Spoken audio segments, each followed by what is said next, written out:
Well, welcome, Jay Fields, to Flow with the Girl podcast. I am super excited to have you on today. So excited for this topic. I know. Yeah, I'm really looking forward to this conversation. Thanks for having me. So, can you first just tell us more about who you are and what you do and how you got into doing what you do? Yeah, sure. So I'm Jay Fields and I live in California. And, you know, I call myself a somatic coach because what I do with people really is about working with the body. And soma comes from the Greek for body. My background actually was in yoga. I was a yoga teacher for 20 some years until the pandemic. And that was the last time I taught a public class. And so I taught yoga for a while. We were talking about climbing before we started recording. I used to be a rock climber and an outdoor educator. And so throughout once I kind of went through college, my whole 20s was about exploring what it is that, like the role that our body plays in terms of our mental and spiritual and emotional health. My undergraduate degree was in psychosocial health and human movement. So that was kind of studying like the mind body connection before it was really a thing. It was back in the late 90s that I did that. So my path has been about trying to understand where it is that, people who identify with being smart and self-aware get off track in their relationships, in their work, because of the influence that's happening from the unconscious stuff coming from their body. Wow. Okay. Let's unpack that. What do you mean by Yeah. like the unconscious stuff in our body and like relationship stuff, all of that? Yeah. So we were talking a little bit about emotional regulation in the nervous system. So let me dive in there. We all humans have a nervous system, and the nervous system, the autonomic nervous system, is the part of us that is kind of like the threat detector system. It is constantly on alert. It's unconscious to us at the level of our brain, but it's looking for, am I safe? Am I safe? Am I safe? And if it detects threat or danger in any way, like someone's facial expression looks like they're mad at you, or the car that is coming down the street when you're thinking about crossing the street, like that's the kind of information we're processing all the time. And whether it's a real threat or a perceived threat, our nervous system will then set us into a response that we think of as the stress response, the fight, flight, freeze sort of thing. And if that's happening, if we're in some kind of stress response where our body is saying, we either have to fight this, we have to run away, or we have to play dead, we're understandably not at our best. Meaning we're back in survival mode, we're back in animal mode, we're not in the parts of our brain that allow us to be uniquely human, like the parts of us that can have rational thinking and clear communication, and the parts of our brain that can see possibility and be creative and have understanding. Like that's offline when those other pieces are happening. So if you're in, just a meeting at work and you're stressed out about how people are going to perceive what you're saying, you're going to feel it in your body, right? Like, as I talk about that, if you imagine being about to give a public talk or something, can you feel like your throat tightens maybe, or your heart starts beating? And all of that stuff is sending messages to your brain that says like, this isn't cool, this isn't safe. And unless you can make that conscious and have some management or control over it, you're going to show up weird.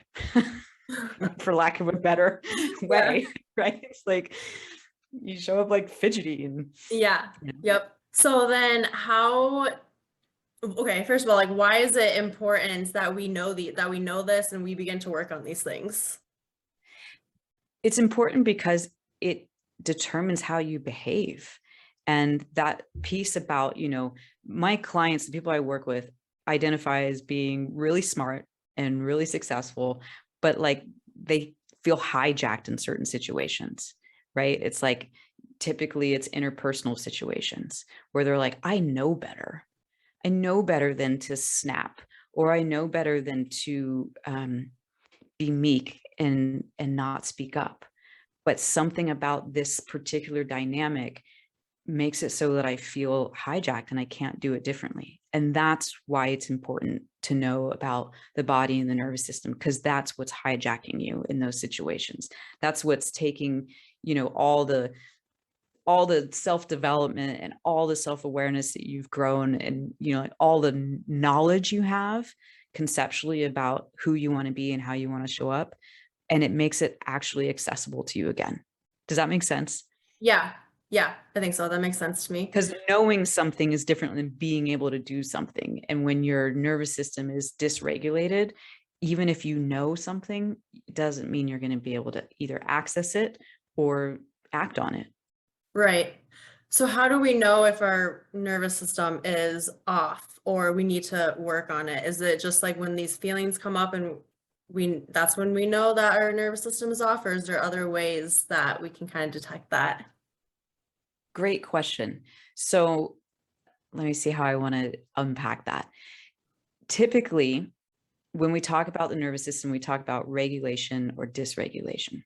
And when you're regulated is when things are imbalanced, you feel safe, you're alert, but not hyper alert. It's the like status quo of I'm good. Then with dysregulation, there's up regulation and down regulation. So up regulation feels like everything's sped up. It's like that buzzy feeling where your heart rate is fast, your breath rate is fast, you're having a hard time focusing, everything just feels sped up. And you'll also notice in that upregulation, because that's fight and flee, that you kind of start to see the world as against you. There's a real sense of I have to fight to get what I need, or I have to be like harder or edgier. So you notice it maybe in the tone of your voice, you notice it in being short with people. Can you have a sense of that when I talk about that? Mm-hmm. Yeah. So, yep. Yeah. So that's Honestly, that upregulation. like just came to mind. Right. Yeah.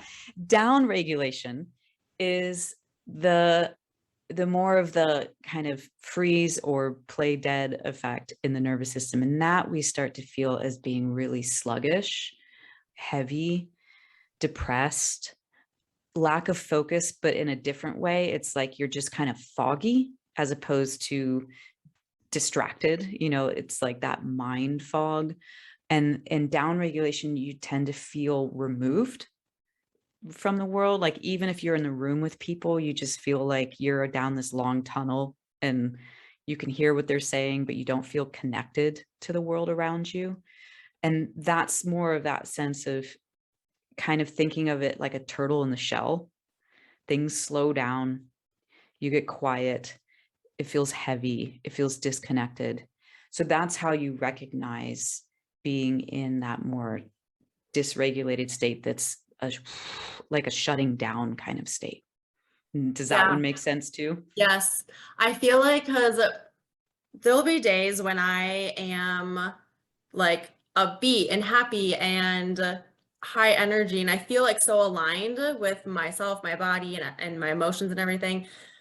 But then there's other days where actually, like today, I feel kind of foggy. I feel like just not in alignment with myself and just like not depressed. I don't want to say depressed, but just kind of off a little bit. So I feel like my days are like this instead of just Mhm. like I don't know, one consistent. So is that because my nervous system is dysregulated some days or all the time? Yeah. And here's the thing. Our nervous system is designed to do that. Like our nervous system, you made that motion with your hand of kind of going Mhm. up and down. Like that's natural that we have ups and downs. And that's part of regulation, right? It's like you go up and you come back down. The problem is when you get stuck.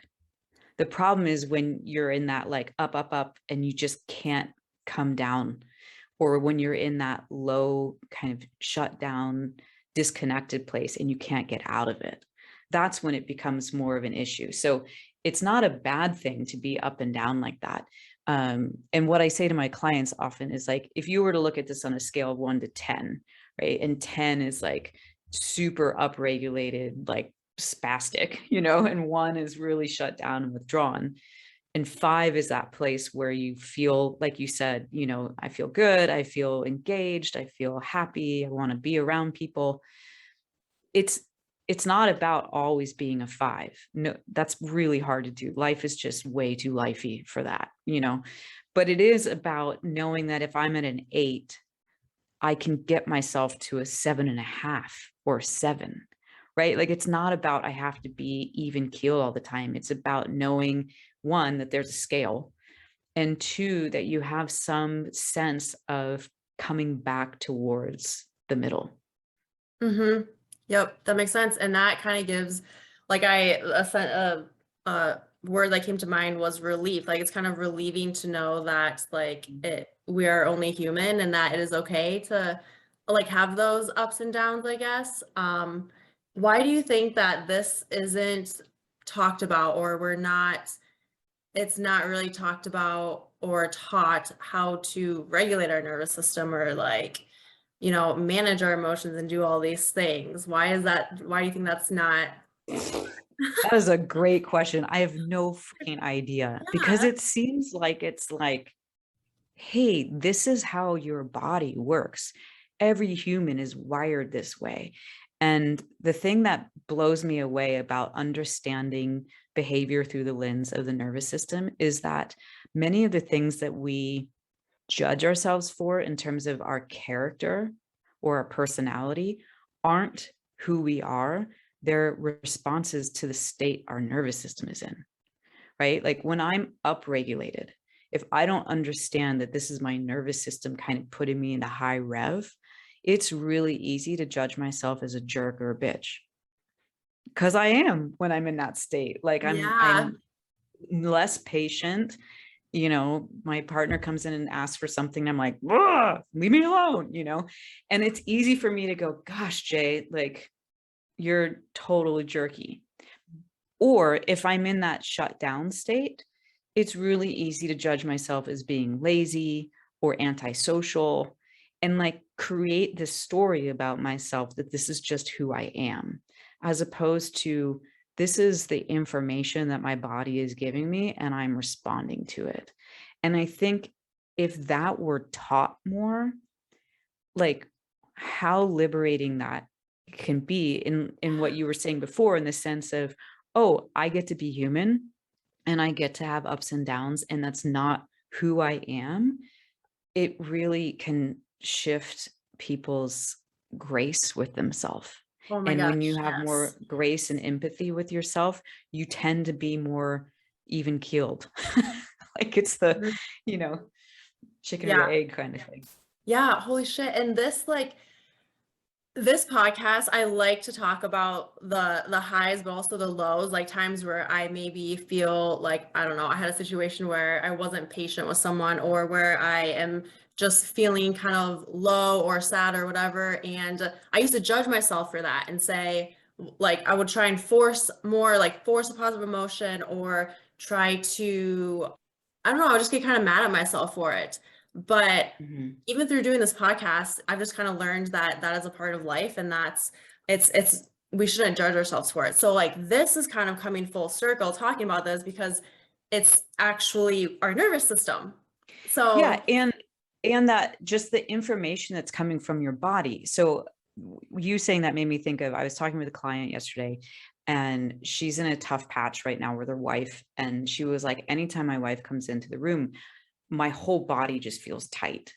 You know, and she did this thing where she kind of put her arms up by her chest and, you know, kind of squeezed in, and she was like, my throat is tight, my chest is tight, and I just feel trapped. And I was like, yeah. And how do you think you communicate with her from that feeling in your body? And she was like, I either don't say anything to her or I lash out.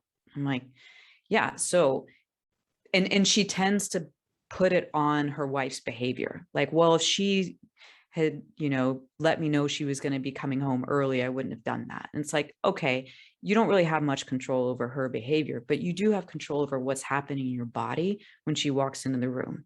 You can choose to like straighten up your spine, open up your chest a little bit and dismiss that feeling of everything closing in and getting tighter. And typically what happens when a person does that is that they then find that there's an actual emotion there, or there's a need there they need to communicate, or, there's like, they become aware of their own experience. And that's when you have choice. That's when you can change the dynamic. But if you can't find that feeling to begin with, it's unconscious, everything from the neck down, you don't know what's happening, but your body is doing that tensing, it's gonna impact how you show up. Yeah. Wow. So I was even thinking about this today, that my posture and how I am physically acting is kind of maybe contributing to sometimes when I am feeling in a certain way, or like if I'm upset about something or whatever. So it's really cool that you said that, to just like sit up in your posture. And that is that kind of one way that people can, like a tip or a tactic or whatever, to help with regulating nervous system, then like when you know that you're feeling in that certain way, and then to just change your actions. Absolutely. I mean, think of it this way. If I'm sitting here with you and I'm like totally slumped over and I'm not making eye contact with you and I say, I'm really excited to be on your podcast, right? Like, do you believe me? Nope. Or if I go, I put my arms over my head and I get this big excited look on my face and I go, this is so boring. Do you believe me? No. It's incongruent, right? Yeah, And right. so there's research out there that shows that my body language gives you information about me, right? But what's also true is my body language gives me information about me. So if I'm slumped over and, not making eye contact with people in my life, and I'm trying to tell myself things are good, my brain is not going to buy it. So with that said, one of the places I think about this a lot is getting ready for a difficult conversation, whether it's an interpersonal, in your personal life sort of thing, or whether it's talking to a boss or a team member. Like, think about how you're holding your body. Because if you, before you go into the room, get a little bit taller and open up your collarbones so there's some sense of space in your chest, and you're telling your brain, you're giving some feedback loops to your brain, like, we're cool. This isn't a bad situation, right? Because 80% of the information that goes between our gut and our brain goes from our gut to our brain, not the other way around. So there's a lot of communication happening between what our body is doing and what our brain thinks is true. Wow. That Cool, was, huh? yeah. I just envisioned that, like literally from gut to brain versus brain to gut. Yeah. That's crazy. So within, I do want to talk about within relationships. I know that you brought that up. What is like the most common challenge within relationships, or maybe like even if you have like a specific client or story of where they had this challenge within a relationship and then helped with the nervous system and kind of transformed things? Like, do you have anything that comes to mind with that? Yeah, I mean, so I would say on a general sense, the story that my clients have in common is that most of them tend to be people pleasers and kind of like codependent sort of people in relationships, where it's like they have this belief that love means making the other person comfortable. Love means never rocking the boat, which means then that if they have a need or they have some part of their experience that isn't going to be comfortable for the other person, they ignore it. And so this is where the nervous system piece comes in, which is, if you want to change behavior. So if I'm thinking of a client again who was a pleaser in her relationship, and she knew she wanted to have more boundaries, and she knew she wanted to stand up for her needs, especially around like having alone time after taking care of the kids all day. But if she thought about communicating, hey, this is important to me, and that her husband might be frustrated or feel like, hey, what about me? His response made her so anxious that she wouldn't do it. So that's where the nervous system piece comes in, is if she knows how to manage that anxious feeling, it doesn't have to stop her anymore, right? She can say, hey, I could really use an hour after dinner to not, like, can you put the kids to bed, basically? And if that feels scary to her to ask, she can be with her fear as opposed to letting the fear take over and then she just doesn't ask. So Mm-hmm. it's that sense of like, I mean, to come back to the body, it's like take up space and be true to your own experience. And in order to do that, you're going to have to manage discomfort. Yeah. Wow. Yeah. You got to manage discomfort and you have to be willing to just like sit in that uncomfortableness, it sounds like, and to accept that. Well, and to be empathetic with it. I mean, this is the other thing that I see in the people that I work with, and that is they tend to be sensitive and they've been told their whole life, oh, you're just too sensitive. So what they've internalized is, oh, really? You're upset about this? Come on. If you weren't so sensitive or you weren't such a crybaby or whatever, like you wouldn't feel this way. And what research shows in terms of our difficult emotions is the less attunement we get, the less empathy we get for the difficult emotions we have, the more difficult it is to manage and regulate them, which is to say, whether it comes from someone else or whether it comes from ourselves, showing some understanding actually helps us to regulate our emotions. So if I say in my head, oh, geez, Jay, if you weren't so sensitive, you wouldn't be upset about this, I'm not going to feel better. If I can say to myself, I get why you feel this way. It makes sense to me. That was shitty that he said that thing to you and that hurt. Of course you're upset. And that's the shortcut to self-empathy. And it comes from Sarah Payton. She's an author that wrote this great book. I'm trying to remember. I just blanked on the name of it. The book is called Your Resonant Self.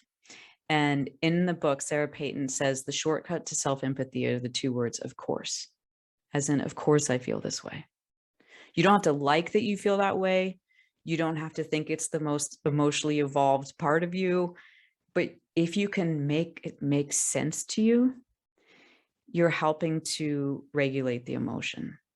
Yeah, I love that. Just those two words, of course you feel that. Wow.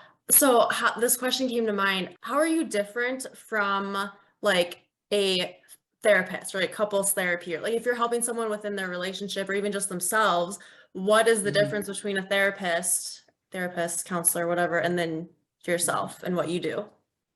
Great question.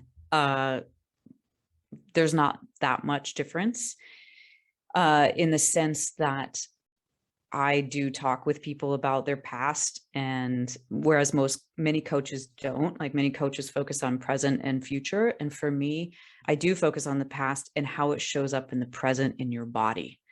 My master's degree is in education, not in therapy or counseling, because I didn't believe in the therapeutic model that there's something broken to be fixed. I believe in the more educational model that there is wholeness within that we need to come back to. But when it comes to an actual session, what would be different is that I'm really holding people to staying present to what's happening in their body and to being able to kind of stay with a feeling, begin to find that part within themselves that is the part that can stay and be attuned, to be able to differentiate the parts that are internalized voices from their parents or their boss or whatever else. And the thing that people say to me, many of my clients come and they say, I've been in therapy for 20 years and 3 months working with you is I've gotten farther in those 3 months than I have in 20 years. And it isn't because I have some, magic power. It's bringing together, again, that piece of the body and the nervous system, because you can know all the things in the world about what you want and how you want to be. But if you can't get control over what your body is doing, you're not going to be able to change. So I think that's the biggest difference is that, and some therapists are including a more somatic approach. But for me, it's like bringing together the psychoeducation of therapy with the practices of coaching and embodied kind of practices. Mhm. Yeah, wow. What are some, I would say, like, I don't know, like, just, like, practical ways that people can start to, like, if they're maybe they're looking to, take this step, work with you or whatever, but what are some practical ways that people can, like, today, right now, start doing to just either become more, like, in tune with their emotions and their body and stuff, and then to when those uncomfortable feelings come up, what they can do? Because I feel like in my mind, it'd be, like, so hard sometimes to just, like, sit in that uncomfortableness or have something, I don't know, like a mantra or affirmation. I don't know if like any practical Yeah. ways. Yeah. Well, so of course is a big one.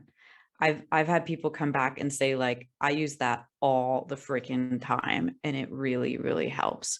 But before you can get to the of course, you have to actually know what's going on, right? So what I tell people is a place to start is have some kind of very simple body check-in that you do a dozen times a day, where it's like you either feel your feet on the ground or your butt in the chair, which would be kind of a grounding technique, right? Like feel what's supporting you. Another simple technique is orienting, which is like look around the room or the space that you're in, especially for those of us who work on a computer all day. There's this real sense of just, you get this tunnel vision. Yep. And if you know that feeling when you get stressed or anxious, you get more like beady eyed, you know? So just looking around, turning your head, looking out the window usually gives you some like, and anytime you find that you do like an involuntarily deeper breath or a sigh, that's an indication that your nervous system is resetting itself. And then the third way is just any form of centering that you know how to do. So sitting up taller, broadening your shoulders, taking your arms out to the side and giving a big broad stretch and then letting them set back down. Essentially, it's anything that reminds you that you exist from the neck down. Which sounds ridiculous that we have to practice that, but we are such a heady culture and so disconnected from our bodies. So the first thing is find something that you can do like in between meetings or every time you go fill up your water cup or every time you go pee, like the built-in things that you already do in your day, add on to it 5 seconds of, can I feel my feet on the ground? Mhm. Add on to it 5 seconds of just looking around the room and taking in the colors that you see, because that's then how you're going to realize, oh, my belly's tense, or I have a headache, or I'm hungry, right? All these things that we tend to not get the information because we're just not paying attention. And that's also where you'll feel, I have a feeling. You might notice my heart is heavy and I'm sad, or you might notice you're feeling grippy and you're scared. And that's when you do the of course. So it's Mm. kind of like a three-part thing. It's the do something that helps you recognize you have a body. In that, notice what's happening in your body and it'll give you information. Maybe you need to go pee, maybe you need to get water, maybe you need to like go take a walk around the block. Or if there's a feeling there, then that's the practice just saying, of course. It's Mhm. not a bad thing. You're not a bad person. You have a feeling because you're human. Let it Right. make sense to you because that's what your brain likes. And if your brain can make sense of it, it's more likely to just be okay that it's there.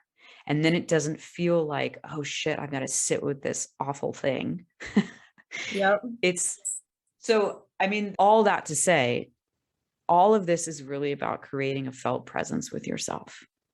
Like it sounds like we're talking about practices and mantras and that sort of thing, but really what we're talking about is like, do you know what it feels like when you show up and you pay attention to you?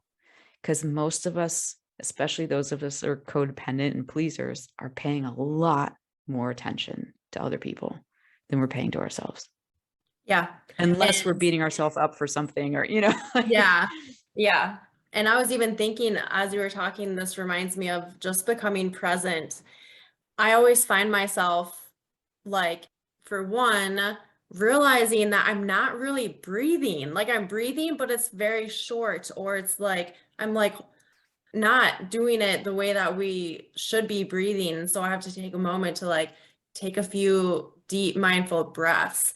And then, yeah, sometimes like I just need to go outside, or like you said, to just look around the room. That's becoming present. It's weird that that's not normal, or it's weird that we don't think about those things just because of the world that we live in. Like yeah, crazy I mean, for busy go, me, go, go. I'm a jaw clincher, and I can all of a sudden I'll be like, holy crap, I'm just like crunching my teeth together and my face hurts, and like, how long have I been doing that kind of thing? And so another one for me is just shaking, like actually shaking my arms and my legs and just woo, kind of. And I think that's the thing that I like so much about the embodied approach to presence as opposed to more like meditation, is that I think meditation freaks people out because they think I got to do this for like 5, 10, 20 minutes, an hour. Like, holy crap, I can't do that. Mhm. But if you think about presence as, can you feel what's happening in your body at this moment? It can be as small as, I can feel my butt in the chair. Like, Yep. I honestly, I don't know about you, but if I try to pay attention to the feeling of the chair underneath of me, I suddenly become a body again. Like, I suddenly become a whole person who takes up space and has weight. It's crazy. But if Yeah. I don't do that, it's really easy for me to get super heady. And then I like, if I'm in conversation with someone, like I lean in and I'm totally off balance. And like, I just have this vapory feeling, as opposed to, I can feel myself supported. I feel like I can kind of lean back a little bit, be in my own center, notice what is happening, and be in the moment, as opposed to, I don't even know what the, like, as opposed to just being vacant. Right. Yeah. Yeah, that reminds me too of, I will sometimes when I'm walking, it's just crazy how when you become present and notice these things, it changes the complete feeling and thinking of everything. Like I'll be walking and normally like I don't think about my feet on the ground when I'm walking, but when I am actively becoming aware of that, my feet heel, ball, toe on the ground as I walk, it's crazy. I feel like you said, like you feel like you're a body again. It's just it's so hard to explain, but it's crazy when you can like do that. Yeah, and look, it's called integration, right? When we talk about wanting to have integrity, we're talking about wanting to be fully here. And part of that is about being in our physical, energetic, and emotional experience. And we can't do that if we don't have a sense of what literally contains us, you know? And that integration, again, at the level of body and brain, helps you to access the parts of your brain and your inner wiring that help you to be more in balance and more regulated. So it's this crazy thing that I think, I think many of us are in our heads because we, consciously or not, are trying to avoid feeling, because feeling often is really hard. Mhm. But the rub is that if you can be present in your body in a way that you are aware of, you are tapping into all of your inner resources that help you to manage feelings. So it's like you kind of have to just tell your brain, like, hey, this is going to be okay. Because what we've been taught is the way to manage our feelings is to ignore them. And what science and research actually shows is the way to manage our feelings is to be present. Mhm. And it might not be comfortable, but discomfort never killed anybody. Right. That's so true. Trying to avoid discomfort kills people all the time. Mm-hmm. Think about like the addictions and the irresponsible behavior, like speeding in our cars, like all the things we do when we're dysregulated and trying to avoid it are the things that typically cause us harm. Sitting with a feeling, even if it's uncomfortable, won't hurt you. Mm-hmm. Yeah, that's very true. And that's where a lot of growth comes from too. And learning more about ourselves. And like we talked about, like with relationships and with ourself, and then even just like in our work life too, like this, I mean, it sounds like this is something that can help with stress, I mean, stress all the time, but even like when you go into a job or when you have to, like you talked about, when you have a meeting, like this can be applied to everything. That's what I love about this. Oh my God, because you're human everywhere you go. Like you don't Yeah. get to just go to work and be like, cool, I'm going to be a robot now. I mean, people try it, but it's not sustainable and certainly doesn't lead to fulfillment in your life. So it's that sense of like, you're human everywhere you go. And a lot of the stuff that helps you to regulate your emotions and regulate your nervous system again is about being present in your body, and it can be as little as tapping your fingers on your knee under the table. Nobody has to see that you're doing that, and if they see that you're doing that, they don't have to know why you're doing it. It's like anything that helps you to just go, okay, I'm here, I'm in Mm-hmm. a body, I'm supported by this chair, like I'm breathing. It doesn't have to be giant gestures or like weird movements that people are like, what are you doing? It can be wiggling your toes in your shoes, Yep. just like, because I don't know about you, but when I wiggle my toes in my shoes, I automatically take a deeper breath. It's like, oh yeah, there's my feet. I'm here. Mm-hmm. It Yeah. doesn't make anything become less. Let me say that differently. It doesn't make the stressor go away, but it does put you back in touch with the part of you that's able to manage stress better, Ooh, yes. Very true. right?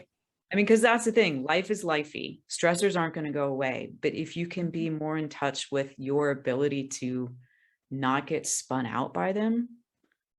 I just got back from international travel a couple days ago, and being in airports is like the best place to see people just lose their shit, right? Like it's like people are tired, they're cramped, it's stressful, and like I can watch in myself when I get to that place too where I'm like I'm going to have a meltdown, and then I can come back to these practices and be like, okay, I'm going to actually just get up and walk around. I'm going to take a couple breaths. This isn't the end of the world, but it's such a funny, like, that's what I mean by hijacked. It's like all of a sudden you're a 3-year-old. Yep. That's not the best way to show up in life. Yeah. And maybe you already said this, but when we talk about the nervous system, regulating the nervous system, is that the kind of equivalent to regulating emotions? Yeah, I would Okay. say so, in the sense of it's about, the term regulation is about like that sense of conscious control of that, where you are in a spectrum and how to move back to more equilibrium. In the science language, they talk about it as the window of tolerance. Like within this window, I don't have to freak out. And the idea is that through practice, through presence, through being able to be in your body, you can make that window bigger so that a bigger stress can happen and you don't get dysregulated, or you don't have a big flame out emotionally, right? It's like if your window is only this big, you have very little tolerance for Mm-hmm. anything going bad before you just become a 3-year-old. Mm-hmm. Yeah. Yep. You're like, Yep. yep, yep, that's Because familiar. I've gotten really good at it, but I used to be not as good at it. Like I try and be better about kind of like what we're talking about. Like if something, I kind of get impatient, or I try not to react and like respond in a way that is like snapped back at someone. Mhm. But instead try to like take a breath first. That always helps me, is like taking a couple of breaths first before I do or say anything at all. Because a lot of times I'll just regret if I ever react in a way that is not what I intend. Yeah, totally. And look, I think, we have this thing about being in our head because we don't want to feel things. But what I've seen with my clients too is there's another belief system that gets in the way, and that is my insides don't matter, right? Like if we've been told our entire life your feelings are too much, or your feelings are off or wrong, or your feelings make me uncomfortable, so stop having them, we stop believing that our insides are matter and that they're real. And I think this is the thing that I get most one of the things I get most excited about seeing people learn when I work with them in my group or individual coaching is this sense of like, hey, let's start from the place of like, what if you lived in a world in which your insides get to matter? Like, first, because you make them matter. You make them matter by pausing to pay attention, or by pausing to say, of course you feel that way. Mhm. And then second, by communicating to someone like, hey, I'm going to need an extra hour because I don't have time to do that, or whatever. Like if you're continually disregarding that you have insides or not making them important, your life is going to not feel like your life. Just get goosebumps.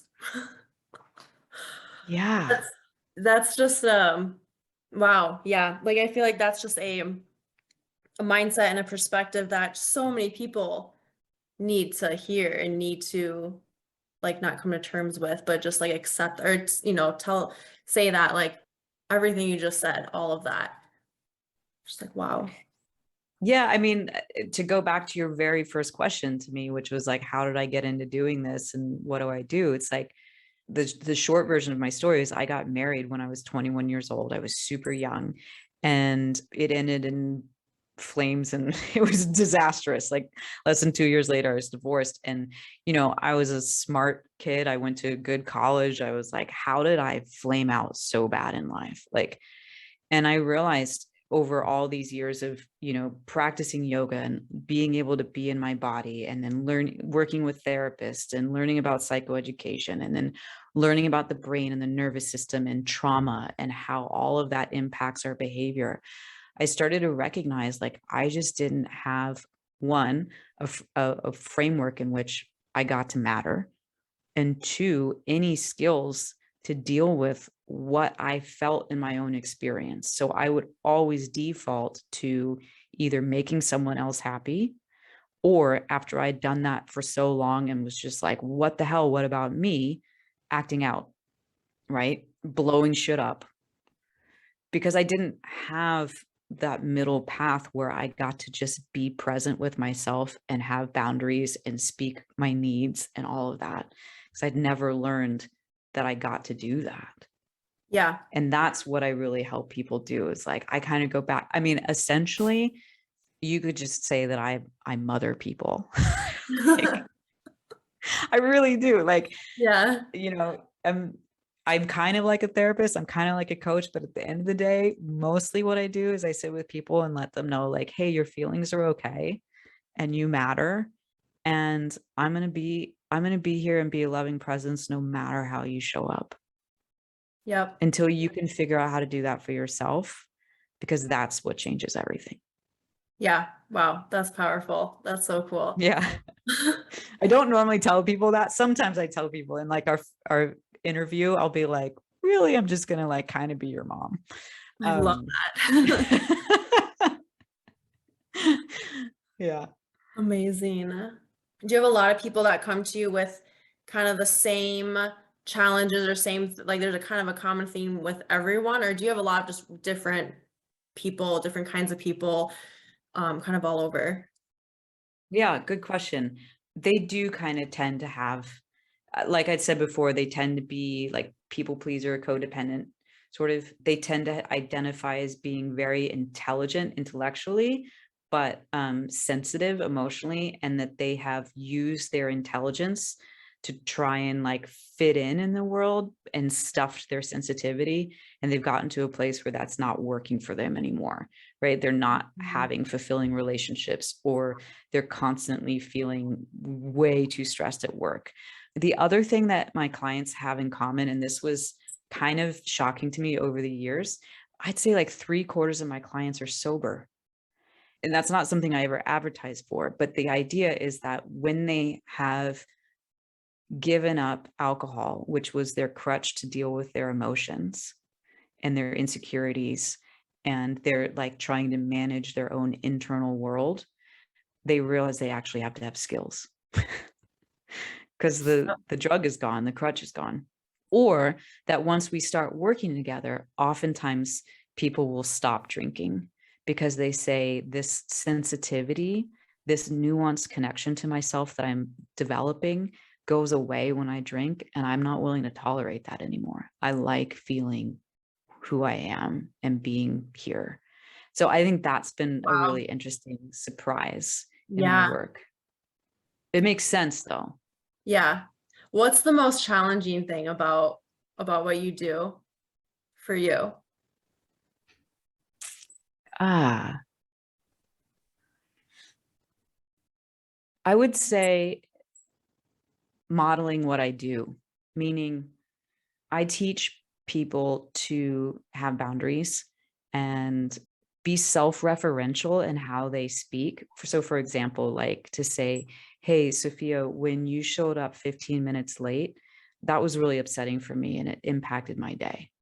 Right? So like that's not true, by the way. She didn't show up 15 minutes late, but Yeah. um like to be able to speak from your own experience. So what happens is that, I'm in a relationship with my clients.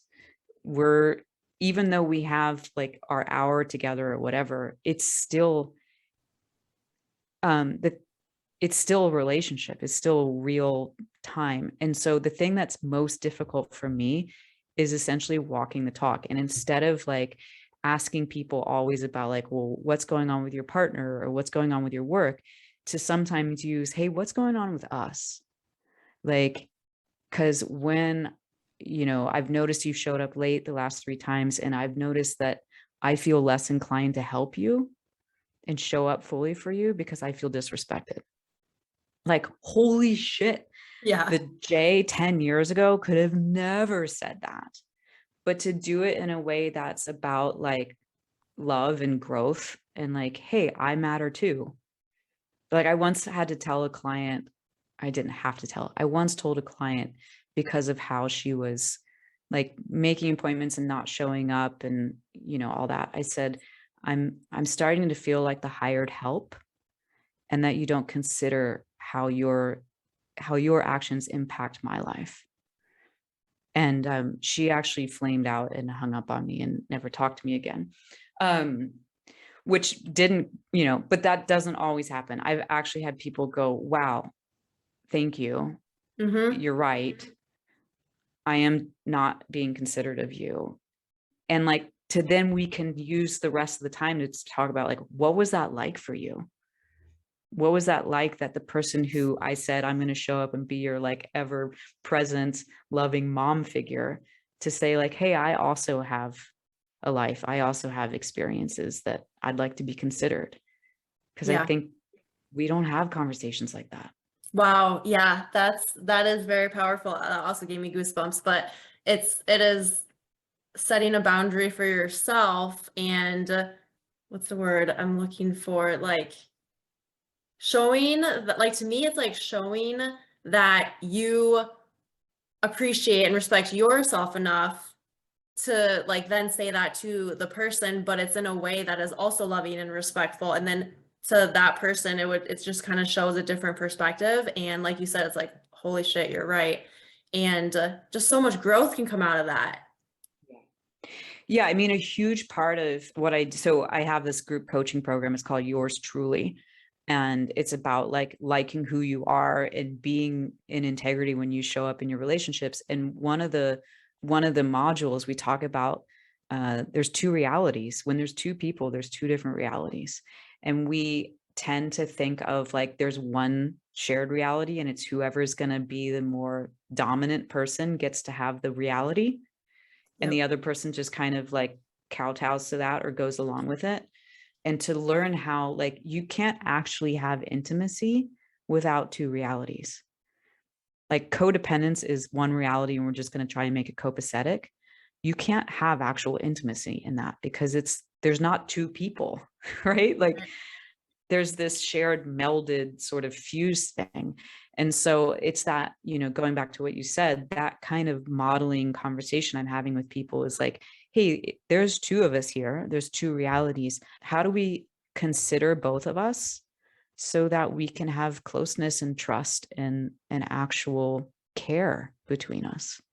Yeah, wow. And there's definitely, I just feel like this, even just this, if someone takes this, what we just talked about away today, it is uncomfortable to have those hard conversations and like I feel like a lot of people, they hold that in, they don't speak about it. So is that, I mean, I'm assuming that you help people also to have those hard conversations because it's Yes, uncomfortable. People don't want to do that. absolutely. So that's a really good point. There's like three sections to the work I do with people. The first is the foundation of being in your body and regulating your emotions in your nervous system. We start there.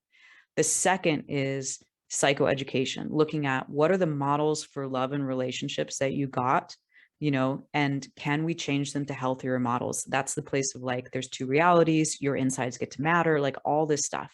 And then the third piece is language, is like literally, I have scripts for people of like, here's how you would say what you need to communicate. Because if you never grew up in a paradigm in which your insides get to matter and you get to have value, you actually do not have a language to speak from that place. It's like learning a totally different language, the language that you would have spoken if you knew how to have self-worth from the get-go. It's a totally different language. Yeah. So that's where in my one-on-one work or my group program, that's kind of where we get to, is like, okay, now that you can regulate yourself, now that you have these different understandings of like what's actually healthy relationally, you have to learn how to communicate. I love that. I feel like you've definitely Yeah. saved a lot of like people themselves, but also relationships, Yeah. Yeah.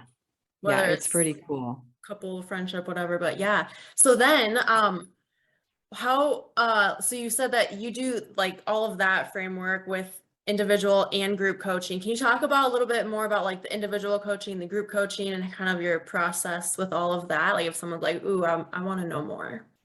Yeah. So the way that I have it structured right now, I only take a handful of individual coaching clients a year, and I work with them for a whole year. And it's really this kind of deep dive into how does this stuff show up in your life? And it's more like, kind of the regular meetings of, okay, what happened last week? How did you deal with it? Let's process this and work together. The group coaching is a 3-month long program, so it's shorter. And it really is kind of learning the skills and the ideas on your own. There's video modules that you watch, and then weekly you come to calls. And what's cool is the calls are groups, right? So you get to hear how other people are dealing with this, or like where they get tripped up. And what's cool about the group dynamic is that there's this real sense of like, oh, I'm not the only weirdo, right? Or Yep. I'm not the only one who does this. And there's this super cool accountability that comes, that people go, oh my gosh, Sophia just did that. Like maybe I could do that. And we start each call with what I call pearls and swirls. And so the pearls are progress in real life, and swirls are stuck and wobbly in real life. So like you've just learned these, you watch these videos, you've got these assignments, and then like how to go, where'd you rock it, or where'd you go, oh shit, I just fell on my face when I did that, like, so we kind of like debrief, how's the application of this going. So the group is, you don't get as much time to go into your own personal stuff. It's more learning from that like mirrored experience of other people. So they're both great in their own way, and I find that Yeah. it's just person's personality and what they prefer in terms of their learning style. Yeah, very cool. And so do you have like is the 3-month coaching, is that a couple times a year then, or, Mhm. okay. Yep. Yeah. And do you have kind of Yeah. So open enrollment now for that? I'm not sure when this will air, the recording, but it will be, the open enrollment starts the first week of July. And we are going to start the program. The next round of yours truly starts August 18th. I think it is that week. So August. mid-August is when we'll start the next round. Okay. Yeah, very cool. People can go to my website, j-fields.com. There's a page for group coaching for yours truly. And on it, there's an application. So it starts with an application. So I can get to know what are people like through the questions I ask. I can basically tell if you're the right fit or not. And then we have a conversation. There's an interview. So you can ask me questions and I can ask you questions, because the thing about group, if you've ever done group stuff, the thing about facilitating a group is it's my job to protect the group. It's my job to make sure that the right people are there and the not right people aren't there. And so that to me requires a conversation and knowing, so that when that group actually comes together and forms, it's solid and it's a place for safety and growth, as opposed to drama and, all that. Yeah, I love that. I'm sure everyone really appreciates that too. Yeah. Like, that's for real. Yeah. I appreciate it. Makes my Oh life yeah. easier. Yeah. Yeah. I bet. So awesome. Okay, I'll definitely link your website in the show notes. And last few questions. Is there like anything else you want to say about anything we just talked about, or like an overarching message, or just anything that you feel like you want or need to share? Hmm. Yeah, I mean, I think I would go back to what I said a little bit ago, which is ultimately all of this is about like having a felt sense of yourself. And whether you ever think about nervous system stuff again, or whether you sign up for my program or not, what I would hope that you take away from this conversation is like a curiosity to looking for yourself. Like sometimes one of my practices used to be, are you there? And I would say it to myself, because the moment I said that, are you there? Like I could feel myself again. Mm-hmm. And it makes me like tear up, because it's like, holy shit, like how can it be that I get so far away from myself in a day? And how lovely it is to have just that moment of like, oh, I'm here. So that's what I would want people to take away, right? It's like that there's that's really sweet. Like to have some sweetness of like, oh, I'm here. It's not about being a more evolved person or more conscious person. It's about like, can you feel love? Can you feel okayness just because you've said I'm here? Mm-hmm. Yeah, that reminds me. I've kind of gotten away from this, but there was a time when I would say to myself, "I am here," or like, "I am here right now. Right now, I am here." But I love that you asked that question. Are you there? Is that what it was? Are you there? Am I there? Am I here? Like just more of Yeah. asking the question, and yeah, it just kind of changes it a little bit. So, Yeah. holy cow. Thank you for Ooh. taking that in and letting that touch Yeah. you. Because I Holy think cow. yeah, that's the piece. It's like let things touch you. It's Mhm. it's not it's not the worst thing in the world to tear up or to have a feeling. It's Yep. what makes people feel you. It's what makes connection possible. Like that's what I love the most about my work, is that people often ask me like, isn't it hard to listen to people talk about all the hardest things in their life all day long? And I say, no, not at all, because it's real. Like I get to spend my days talking to people in ways that I can actually feel them. And like, that's healing to me, because I definitely grew up in a family and a culture where it was like, be heady, be smart, don't show your feelings. And like, that's fucking lonely. Yeah. I cannot wait to re-listen to this and to like get this out there. It was amazing. Thank you. Holy cow. Yeah, no, thank you. Um, Okay, two last questions here. Well, first, do you have social media at all, or is it just like websites? Yeah, just your website and programs, or is there anything else like Facebook, The only Instagram? social media I have is LinkedIn. Okay. And that's because I have the LinkedIn learning courses. So that's another thing is that, for I think it's like 25 bucks, or even sometimes they're free. You can go to LinkedIn Learning, and I have one course on regulating your nervous system, and I have another one on managing your emotions. So that's a great place to start to just get those foundations. But other than that, I'm not on social media because that's me honoring my reality. I Mhm. don't like it. I'm like, Good for you. I still have the analog schedule. Like I am so not, if I don't have to be on a computer or a phone, I'm a happy gal. I love it. I love that. And I actually went to the LinkedIn one. I don't remember which like course it was, but I was listening to a few of the free ones, and even just that, like they were really short, easy to take in. I Yeah. really liked it, and it is such a small investment too, that people like a good starting point, I think, that people can start with. So that's It's great. so great. They're like 3-minute clip, and Mhm. they add up to like 35 to 40 minutes, something like each course, and just super basic, but not by basic. I don't mean like it's not going to help you. It's like, these are the foundations. Start working with this, and this is going to get you, to like, okay, what's next? Like, where do I want to dive deeper? Right. Ooh, yep. Okay.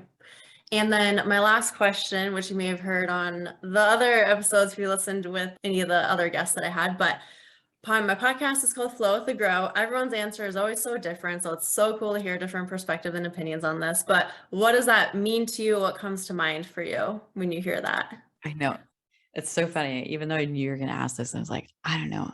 Flow with the grow to me means like, well, a couple of things come to mind. You're not a project. So it's not about fixing yourself. It's about like being in this kind of, the way that I think of it is like a slipstream of life, that like life is about growth.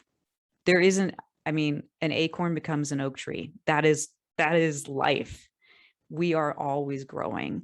And so if you look at it as this is just nature and this is life, you don't have to be so freaking heady about it. It doesn't have to be, I'm broken, I have to fix something. It's like, get in and flow with the fact that you're constantly growing. That's Yeah. what it means to me. Yeah. Oh, I love that. Amazing. Wow. Well, oh my gosh. Thank you so much for everything, for coming on. I'm so glad that we somehow connected out of all the I billions know. and trillions of people out there in podcasts. So grateful for you, and I appreciate you. I'm so excited to get this out. And yeah, thank you so much for your time and everything. Oh, you are so welcome. I really appreciate you being excited about it and sharing it enthusiastically with your listeners.